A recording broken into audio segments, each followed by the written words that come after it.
새해 복 많이 받으세요. 네, 새해 복 많이 받으세요. 어제 이제 저희 지방회에서 할애회 했었는데 한 악수 한 100명 오고 한 것 같습니다. 새해 복 많이 받으세요. 어, 나눌수록 받을수록 좋은 게 복이고 은혜인 것 같습니다. 2026년 첫 번째 주일입니다. 지난주가 2025년의 마지막 주일이었고 별것 아니고 그 다음 또 다른 한 주인데도 괜히 우리 마음에는 설렘도 있고 기대감도 있는 게 사실입니다. 사람들은 새해가 되면 항상 고민하고 생각하는 게 있습니다. 올해는 무엇을 더 해야 할까라고 생각하기도 하고요.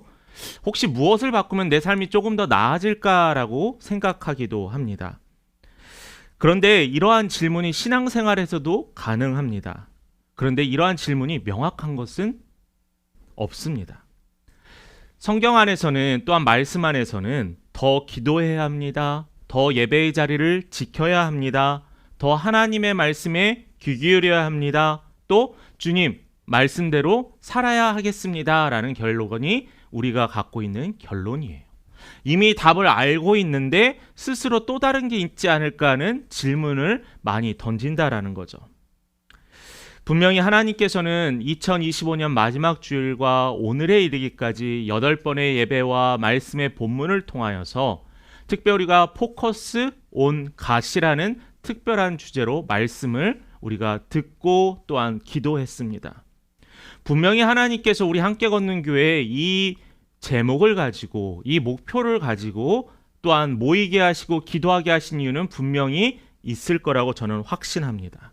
왜냐하면 세상에 많은 것보다는 우리 믿음의 공동체는 조금 더 하나님을 바라보고 하나님께 매여 있고 세상과는 조금 더 구별된 믿음의 성도의 삶을 살기를 원하시는 하나님의 바람이 있기 때문입니다. 그래서 우리는 시선을 하나님께 고정했고요. 하나님께 예배로 또한 우리가 시작했습니다. 예배의 자리를 회복해야 한다는 것을 우리는 확인했고요. 그 예배의 자리가 이 교회뿐만 아니라 여러분의 가정, 직장, 또 내가 거하는 모든 곳들이 예배의 자리가 될 수 있다는 거예요. 뿐만 아니라 이 나눔이 이 교회 공동체 안에서 서로 나눠야 한다라고 나눴습니다. 그리고 이 예배가 확장되어서 일상으로 넓혀가야 한다고 우리는 계속 말씀을 들었습니다. 이 시리즈의 마지막으로 우리는 오늘 분명한 한 문장이 있어요. 바로 오늘 말씀의 제목처럼 내 안에 거하라입니다. 내 안에 거하라. 기독교 예화 가운데 너무나 많이 알려져 있고 기독교 성화나 아니면 말씀이나 여러분 어딘가에 책상 위에 있는 포도나무나 포도나무 가지와 같은 그 많은 예화가 쓰여졌던 이 본문이 바로 요한복음 15장이에요. 그런데 이 요한복음 15장이 사실은 예수님이 십자가 사건을 앞에 두고 제자들에게 했던 간곡한 부탁이자 권면이었다라는 거예요. 얼마나 간절했을까요? 예수님은 이미 3번에 내가 너희를 떠날 것이다 라는 마음에 처음에는 제자들이 신경 쓰지 않았지만 3번째에서 그들이 불안한 마음에 예수님께서 그들에게 했던 말이 바로 나는 포도나무요 너희는 가지라 너희는 내 안에 거하라 라는 말씀의 명령이었어요. 그렇다면 오늘 우리가 2026년을 시작하면서 첫 주일 예배를 드리면서 우리의 삶의 목표는 분명합니다. 다른 어떤 것보다 가장 먼저가 보면 예수 안에 거하는 삶을 삽시다라는 거예요. 더 잘 사는 해, 더 풍요로운 해, 더 성적을 잘 받는 해가 아니라 더 예수 안에 머무는 해가 되기를 간절히 축원합니다. 첫 번째로 우리가 나눌 것은 오늘 1절의 말씀입니다. 같이 한번 볼까요? 나는 참 포도나무요 내 아버지는 농부라 라고 했습니다. 이 한 문장은요, 지금까지 이스라엘 백성, 유대인들이 가지고 있고 지켜왔던 신앙의 모든 틀을 다 뒤엎는 일이었어요. 뭘 뒤엎었냐면은 당시의 유대인이나 이스라엘 백성들은 이 신앙생활을 해오고 하나님께 용서받고 하나님의 백성으로 살기 위해서는 율법을 철저하게 지켜야 했습니다. 그리고 제사를 드려야 했고요. 종교적인 의무를 다 감당했을 때 은혜가 된다라고 생각했어요. 그 사람이 하나님의 백성이 된다라고 생각했어요. 그런데 그때까지 그렇게 이야기했다가 지금 뭐라고 하고 있어요? 예수라는 자가 나타나서 나는 참 포도나무래요. 내 아버지가 농부래요. 하나님이 농부래요. 라고 하면서 지금까지 그들이 지켜왔던 모든 신앙을 다 뒤엎어버렸던 거예요. 여러분 혹시 그런 거 경험한 적 있으신가요? 신앙생활을 했는데 지금까지 내가 알고 있던 모든 것이 한꺼번에 뒤집히는 일들이 생긴 겁니다. 그럼 어떤 마음의 감정들이 일어나겠어요? 혼란스럽죠. 내가 과연 지금 잘 살고 있는가 의문이 되겠죠. 또 내가 지금 가야 하는 이것도 정답인가 아닌가 혼란스러울 겁니다. 이스라엘 백성 유대인들도 똑같았어요. 그들이 지금까지 몇천 년 동안 지켜왔던 그 모든 것들이 이 저 예수라는 사람을 인하여 흔들렸다라는 거예요.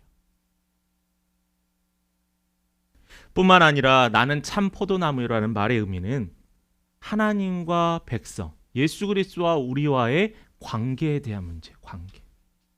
여러분 신앙생활은요. 우리가 뭘 해야지 내가 믿음이 자란다고 생각하는 것은 1차원이에요. 가장 먼저 우선돼야 하는 것은 하나님과 나의 관계가 친밀하고 교제하고 동행해야 돼요. 그래야지 그 이후의 것은 그 이후의 것이지 우리는 자꾸 뭘 열매를 맺고 뭘 해야지만이 내 믿음이 자라서 하나님과 가까워진다라는 것은 그건 인간관계예요. 어떻게 아버지이신 하나님께서 당신의 아들을 예수 그리스도의 십자가를 우리 죄를 위하여 달려 돌아가게 하신 그 사건을 통해서도 우리에게 이미 보여주셨잖아요. 뭘요? 당신의 사랑을요. 그런데 그 하나님께서 째째하게 우리가 뭐 조금 했다고 내가 너에게 더 은혜를 줄게, 내가 조금 더 헌신했다고 내가 너를 더 사랑해 줄게, 그런 분이 아니라는 거예요. 그리고 예수님은 우리를 가지로 부르잖아요. 가지의 역할은 분명합니다. 가지가 스스로 열매를 맺을까요? 아닙니다. 가지는 스스로 열매 맺지 않아요. 가지가 할 수 있는 일 딱 2개입니다. 나무에 붙어 있는 거예요. 붙어 있지 않고 떨어지면 그 가지는 그냥 장작이나 사람들의 발에 밟힐 뿐이라는 거죠. 가지가 나무 기둥이 잘 붙어 있었더니 봄이 지나 여름이 지나 가을이 됐더니 그때 열매를 맺을 수 있게 됐던 거예요. 저는 여러분들에게 여러분 신앙생활은 하나님께 붙어만 있으면 되니까 아무것도 하지 말라라는 소극적인 태도를 이야기하는 게 아니에요. 소극적인 게 아니라 가장 적극적이고 가장 중요한 게 뭐냐면 예수님께 매여 있는 거예요. 오직 주의 사랑에 매여라는 우리 아까 찬양 불렀잖아요. 예수님께 붙어 있겠다는 그 선택이 가장 중요한 선택이고 가장 최고의 선택이라는 것을 여러분 잊지 마시기를 간절히 바랍니다. 우리가 종종 신앙을 열매 중심으로 평가합니다. 교회 건물이 컸다. 어떤 사람의 집이 더 평수가 넓어졌다. 어떤 사람의 차가 더 좋아졌다. 어떤 사람의 자녀는 더 좋은 대학에 갔다. 그게 열매가 아니에요. 그걸로 신앙을 평가할 수는 없어요. 열매가 있어야 신앙이 살아난 게 아니라 열매의 크기를 비교하는 것도 아니라 열매가 작으면 열매가 보이지 않는 것을 스스로 책망할 필요도 없다라는 거예요. 그래서 예수님은 비유를 바꿔요. 어떻게 바꾼 줄 아세요? 사람들의 생각이 열매한 다음에 거함이라는 게 붙어 있음이라고 생각을 해봅시다. 열매하고 거함이라고 생각하지만 예수님께서는 이 오늘 본문 포도나무의 비유를 통해서 내 안에 거하면은 뭐 한다고요?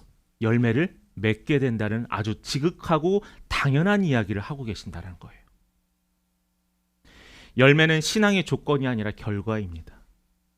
그래서 신앙이 지칠 때 우리는 자신을 자책하거나 몰아붙이는 질문을 좀 바꿨으면 좋겠어요. 왜 이렇게 내 삶에 열매가 없지라는 질문을 하지 마시고 나는 지금 누구와 함께 있지라는 질문으로 바꿔보세요. 나는 지금 예수와 함께 살아가고 있고 숨쉬고 있는가에 대한 질문을 바꿔보세요. 그럼 답은 명확할걸요? 내가 부족하구나.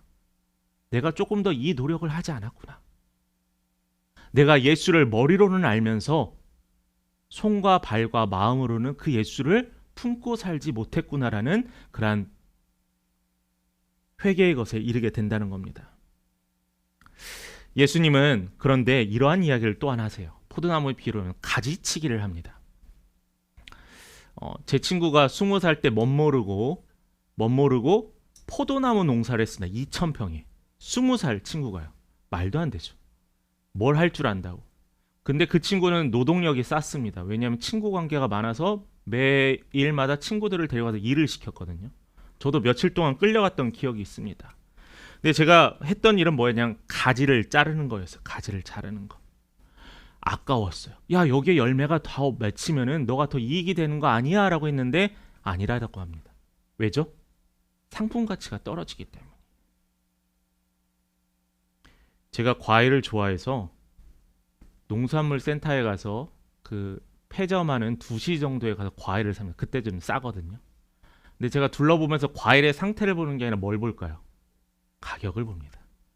근데 가격이 시시때때로 계속 내려가요. 그러면서 한 바퀴 돌면은 가격이 변하는 걸 보면서 야, 괜히 내가 이득 봤다라는 생각을 합니다.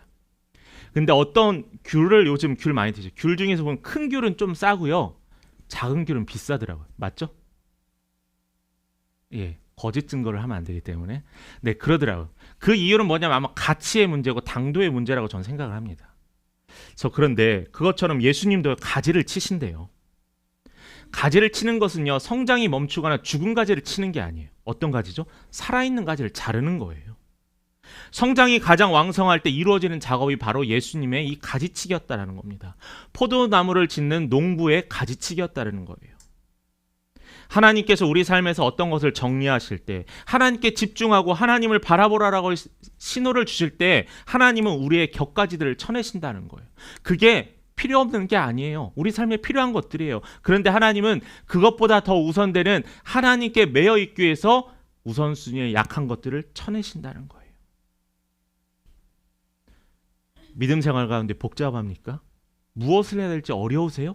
그럴 때 주는 지혜로운 방법은 격가지를 쳐내는 거예요. 그럼 믿는 사람을 가장 맞으면 뭐가 남는 줄 아세요? 내가 더 예배의 자리로, 내가 더 기도의 자리로 향하게 된다라는 겁니다.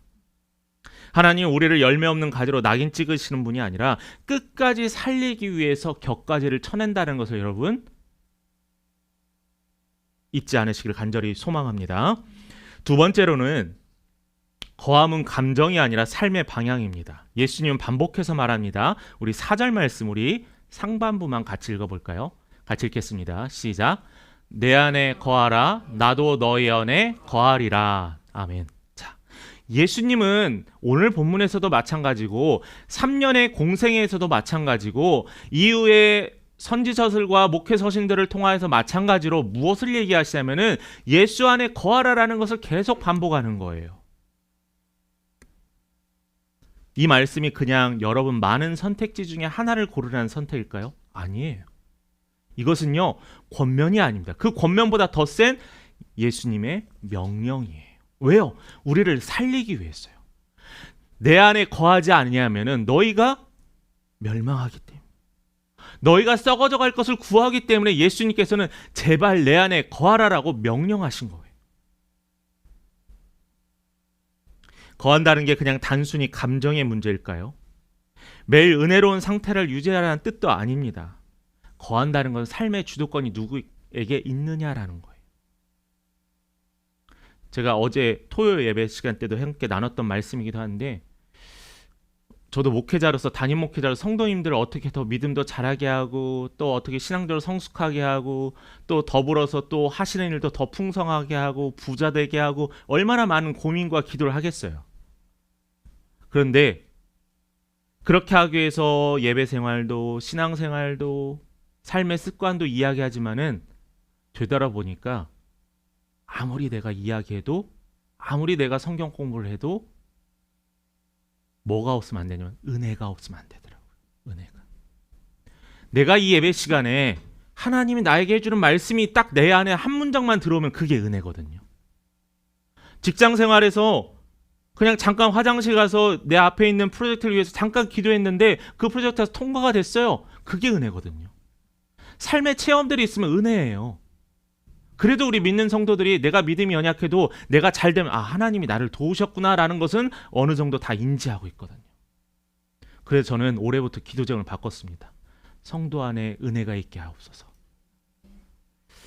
여러분, 예수님이 이렇게 말씀하세요. 5절 후반절도 한번 볼까요? 그가 내 안에 거하며 사람이 열매를 많이 맺나니 나를 떠나서는 너희가 아무것도 어떻대요? 할 수 없대요.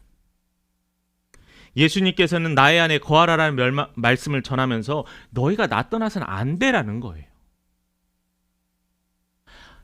99마리의 양과 한 마리의 잃은 양의 비유를 보세요. 잃은 양이 자신이 무엇인가 할 수 있을까 해서 떠났지만 그 양은 결국 앞이 보이지 않아 위험한 상황에 처하잖아요. 그 상황에서 예수 그리스도였던 그 목자는 가서 그 잃은 양을 찾기 위해 곳곳을 돌아다니잖아요. 맞아요. 우리는요, 왜 예수님께서 우리를 양에 비유했겠어요? 왜 예수님께서 우리를 포도나무에 비유했겠어요? 그 이유는 다른 게 아니에요. 예수 없으면 안 된다라는 거예요. 진짜 예수님 없으면 안 돼요. 이것을 저한테 증명하래요. 누군가가 저한테 논리적으로 증명하래요. 근데요, 예수 없으면 못 살겠어요. 지식적으로, 지혜적으로, 철학적으로 증명할 수 있을지 모르겠습니다. 납득이 될지 모르겠어요. 그런데 제 안에는요, 예수 없으면 안 되겠어요. 그런데 이 5절의 후반절의 이 말씀이 오해할 수도 있습니다. 예수님 없이도 우리는 많은 일을 할 수 있습니다 라고 생각한 사람이 있어요. 예수님 없이도 많은 일을 할 수 있죠? 왜냐하면 세상 사람들 보면 다 직장 다니고 성공하고 다 일들 다 하잖아요. 인정도 받을 수 있습니다. 그럼에도 예수님은 아무것도 할 수 없다라고 말해요. 그리고 그 말의 의미는 뭐냐? 너희들이 열매를 맺을 수 없는데 어떤 열매를 맺을 수 없냐? 영원히 소유할 수 있는 열매를 못 맺는다는 거예요. 그렇다면 사람들이 맺는 열매는 뭐냐? 썩어져 갈 것의 열매를 구한다라는 거예요. 그 비슷한 말씀이 마태복음 6장 30절에서 34절의 말씀에 나와 있습니다. 좀 길긴 한데요. 우리가 좀 천천히 같이 읽었으면 좋겠습니다. 같이 읽겠습니다. 오늘 있다가 내일 아궁이에 던져지는 들풀도 하나님이 이렇게 입히시거든 하물며 너희일까 보냐. 믿음이 작은 자들아, 그러므로 염려하여 이르기를 무엇을 먹을까 무엇을 마실까 무엇을 입을까 하지 말라. 이는 다 이방인들이 구하는 것이라. 너희 하늘 아버지께서 이 모든 것이 너희에게 있어야 할 줄을 아시느니라. 그런즉 너희는 먼저 그의 나라와 그의 의를 구하라. 그리하면 이 모든 것을 너희에게 더하시리라. 그러므로 내일 일을 위하여 염려하지 말라.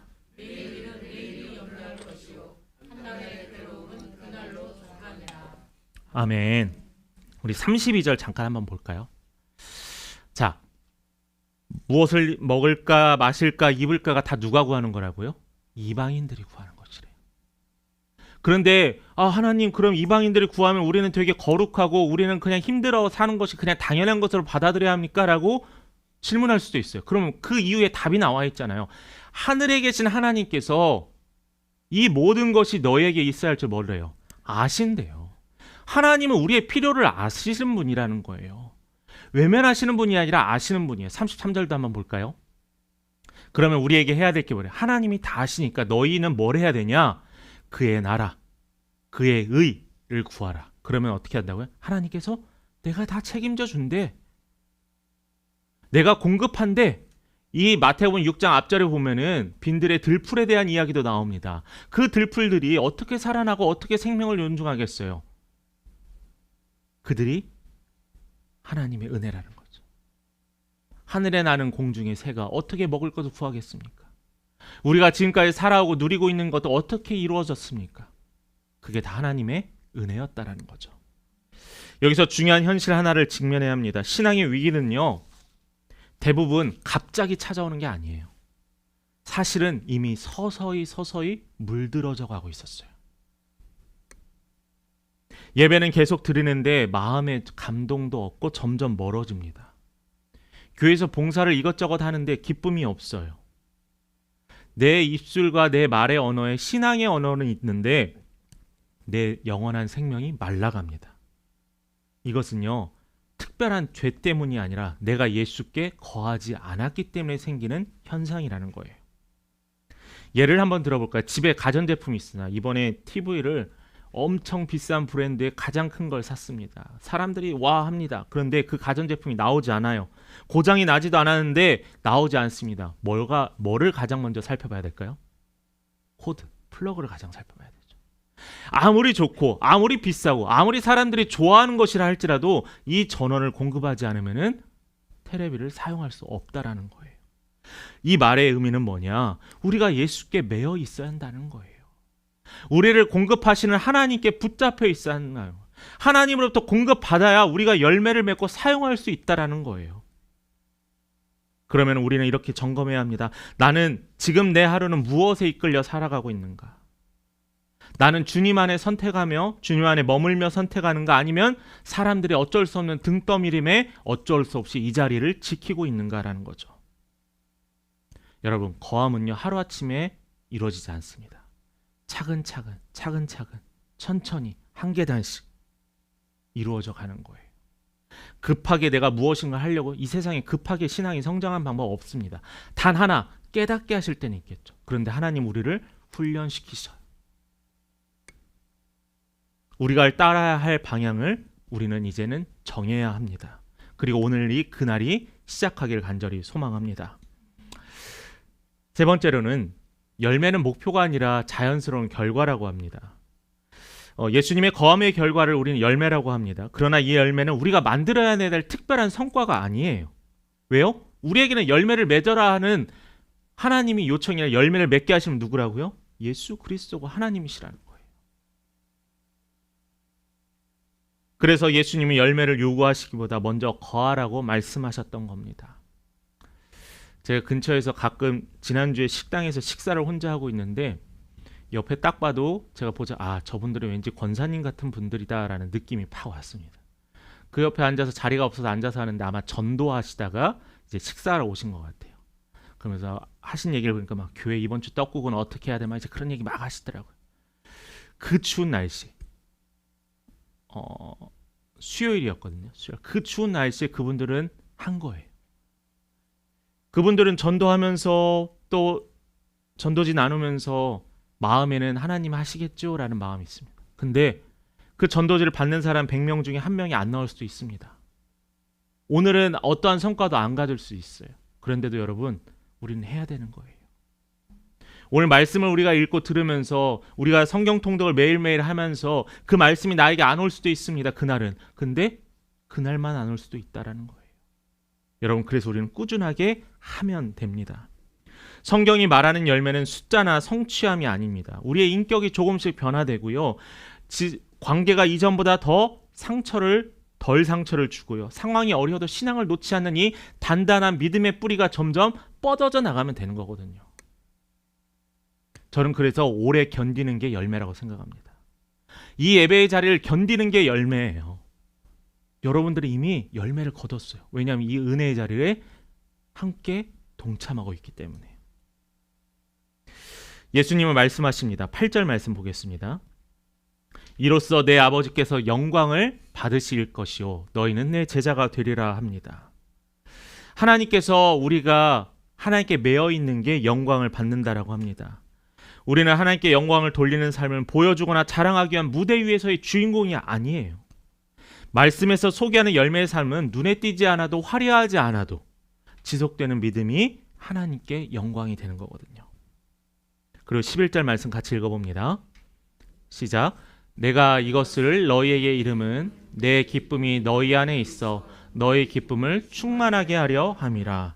자, 이 말씀을 끝으로 마무리하세요. 이 기쁨은요, 조건 있는 기쁨이 아니에요. 상황이 좋아져서 오는 기쁨이 아니에요. 예수 안에 거할 때 오는 기쁨이에요. 이 기쁨은 사라질 것이 아니요, 이 기쁨에 더욱더 충만하게 하는 기쁨을 얻게 된다는 겁니다.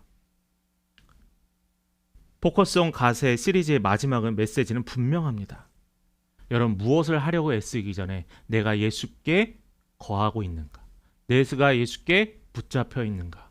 내가 예수를 바라보고 있느냐를 먼저 확인하시기 바랍니다. 그 이유는 모든 걸 책임지신 하나님께서 여러분을 도우실 것입니다. 오늘 결론은 좀 길 수도 있습니다. 왜냐하면 지난 8번의 결론이기도 합니다. 오늘 예수님께서 우리에게 반복하신 말씀 뭐죠? 내 안에 거하라. 이 말씀은 여러분을 부담 주는 말씀이 아닙니다. 더 잘하라는 요구도 아니고요. 열심히 살라는 채찍질도 아니에요. 그냥 예수님께서 우리를 초대합니다. 흔들리는 가지에 떨어지지 말고 내게 붙어 있어라 하는 말씀으로 하시는 주님의 음성입니다. 올해의 목표는 더 많은 열매가 아닙니다. 더 깊은 올해 거함입니다. 어떠한 바람에도 흔들리지 않고 매여 있는 성도의 삶입니다. 그리고 예수께서 어떤 일을 이루시는지 확인하는 은혜의 계절이 되기를 간절히 소망합니다. 성도는 이렇게 고백했으면 좋겠습니다. 주님, 오늘도 주 안에 머무르겠습니다. 주님, 제 시간과 저의 모든 선택을 주님 받아 주옵소서. 또 마지막으로 주님, 제 하루를 주께 붙들어 매겠습니다. 이 고백이 쌓일 때 우리는 시간이 지나 돌아봤더니요, 나는 성숙해 있고 성장해 있다라는 거예요. 여러분, 내 안에 거하라. 이제 예수 그리스도 이름으로 축복합니다. 2026년 여러분의 시간이 하나님께 붙들리기를 축복합니다. 여러분의 가정과 일터와 만남과 또한 학생들의 학업과 또한 진로와 꿈 가운데 주님의 은혜가 조용히 흘러가고 스며들기를 간절히 축복합니다. 흔들리는 날에도 지치는 순간에도 떠나지 않고 붙잡혀 있을 때 모든 것을 회복시키시는 은혜가 여러분 안에 거하기를 간절히 축복합니다. 이 모든 말씀이 이루어지는 우리 2026년 우리 함께 걷는 교회 믿음의 공동체, 또한 이 말씀을 통하여 도전받으신 모든 성도님들께 함께하기를 간절히 축원합니다.